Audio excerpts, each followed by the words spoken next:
March 1945. The sky over Western Germany had forgotten how to be blue. Smoke drifted across shattered rooftops. Artillery echoed in the distance. And 22-year-old Anna Keller stood in a stiff gray Luftwaffe auxiliary uniform that no longer felt like pride, only weight. She had once worked inside a concrete radio bunker outside Cologne, tracking aircraft signals and relaying coded messages. She had never carried a rifle.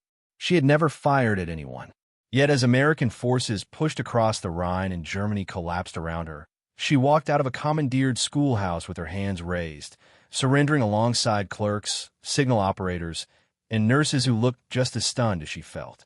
For years, she had been told that capture by the Americans would mean humiliation or brutality. Instead, the soldiers who searched her looked exhausted more than cruel. Young men with mud on their boots and dark circles under their eyes. One of them offered a cigarette to a trembling German nurse. The gesture unsettled Anna more than violence might have.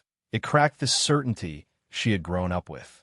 She and dozens of other women were first taken to a temporary enclosure near the Rhine, a muddy field wrapped in barbed wire where thousands of surrendered German troops waited under gray skies. It rained for days. Food was sparse, shelter improvised, and rumors spread faster than the wind. The women were kept separate from the men, clustered together in a smaller fenced section. At night, they whispered about what would happen next. Some clung to belief in a miracle reversal of fortune. Others stared silently at the ground, their faith in victory dissolving into the mud beneath their boots. News arrived in fragments. Berlin encircled, leaders fleeing, defeat inevitable. The empire that had shaped their childhoods was disintegrating, and with it the narrative that had told them who they were. Weeks later, Anna's name appeared on a transfer list. After routine interrogation about her radio work, frequencies monitored, officers served under technical procedures, she was placed aboard a transport ship bound for the United States. The Atlantic crossing felt endless. Below deck, seasickness and silence replaced the thunder of bombs. Guards enforced order, but did not strike or shout without cause. The absence of chaos felt unreal. For the first time in years, Anna slept without air raid sirens splitting the night. The ocean's steady rhythm forced her thoughts inward, toward questions she had never dared to ask about the regime she had served. When the ship docked and she was transported to a prisoner of war camp in Texas, the landscape stunned her. Wide fields stretched beyond wooden barracks and watchtowers. The camp was enclosed by fences and regulated by routine. Morning roll calls, assigned kitchen or laundry duties, medical checks, censored letters. It was unmistakably a prison, yet not the nightmare she had been warned about. The United States held hundreds of thousands of German POWs during the war, and these facilities operated under the Geneva Convention's framework, structured, supervised, and bureaucratic. The women were housed separately, guarded but not terrorized. Hunger existed but was rationed, not weaponized. Discipline was firm, not chaotic. Still, captivity weighed heavily. Inside the wire, ideological fractures emerged. A handful of devoted Nazi supporters insisted loyalty must remain absolute, even in defeat, urging others not to speak freely to interrogators or trust American civility. Others, exhausted and disillusioned, began quietly questioning everything they had once repeated with conviction.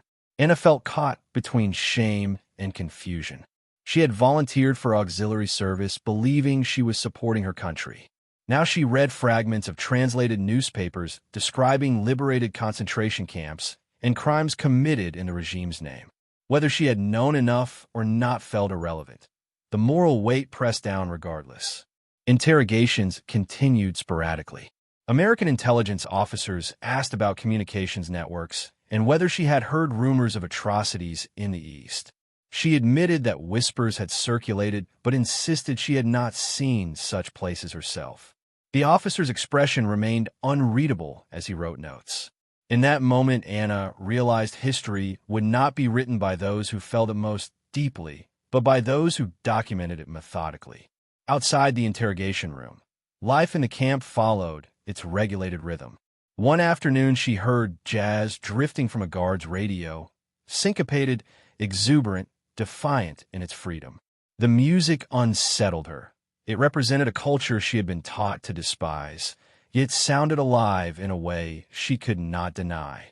Occasionally, small supervised work details took prisoners beyond the fences to assist local farmers facing labor shortages. Under watchful eyes, Anna picked vegetables in sun-soaked fields and glimpsed American families going about ordinary routines. Children laughed. Women drove trucks. No rubble lined the roads.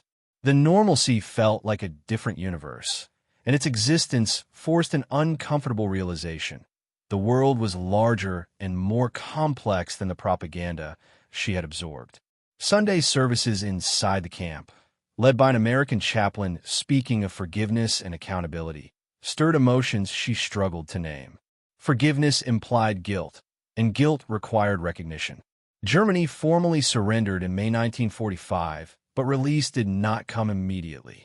Repatriation unfolded slowly over months and years as authorities processed prisoners and navigated post-war logistics. When Anna's turn finally arrived in late 1946, she boarded another ship, this time bound for a homeland that no longer resembled the one she had left. Cities lay in ruins, families scattered, borders redrawn into occupation zones. Her childhood house had been destroyed. Her father was missing. She returned not as a soldier, not as a heroine, but as a young woman carrying silence.